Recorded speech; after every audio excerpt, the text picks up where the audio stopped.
নমস্কার, আমি হর্ষিত মজুমদার। অগ্রহায়ণ মাস থেকে বনে তা পৌষ মাসটাই বেশি ধনে বনে এবং মাঘ ফাল্গুনের দিকে ধনে গাছে ফুল হয়।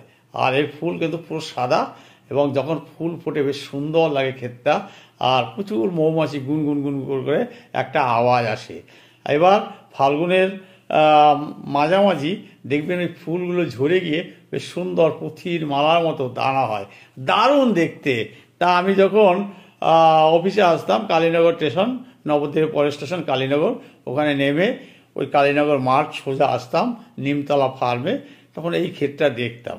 তা আমি ওই একটু একটু কবিতার সঙ্গে লোকগীতি লিখতাম।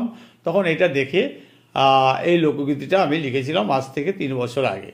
তা আজকে আমি কিন্তু গান ফান অত জানি না, কিন্তু একটু শোনাচ্ছি কীরকম হতে পারে লোকগীতি।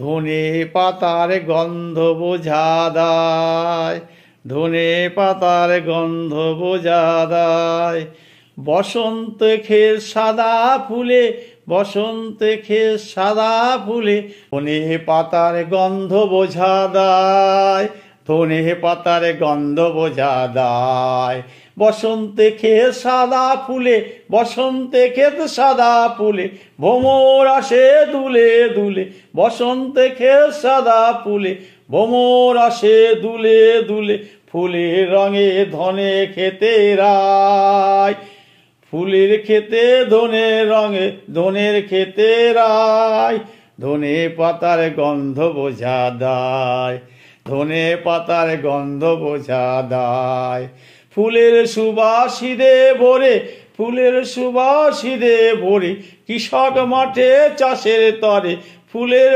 সুবাস, ফুলের সুবাসিদে ভরে, কৃষক মাঠে চাষের তরে, বংশী বাদক রাখাল মাঠে ভাই, বংশী বাদক রাখাল মাঠে ভাই, ধনে পাতার গন্ধ বোঝা দায়, ধনে পাতার গন্ধ বোঝা দায়, বৌদিমণি হেসেল পানে, বৌদিমণি হেসেল পানে, মশলার গুণ বৌদি জানে, মশলার গুণ বৌদি জানে, বেতাল হলে রাধার ত্রুটি নাই, বেতাল হলে রাধার ত্রুটি নাই, ধনে পাতার গন্ধ বোঝা দায়, এ ধনে পাতার গন্ধ বোঝা দায়, এ ধনে পাতার গন্ধ বোঝা দায়, ধনের দানা পুঁথির মতো, ধনের দানা পুঁথির মতো, সাত গন্ধ পায় অবিরত,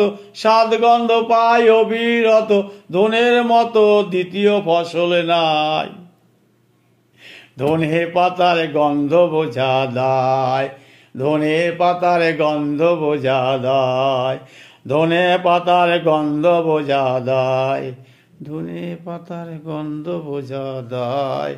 নমস্কার।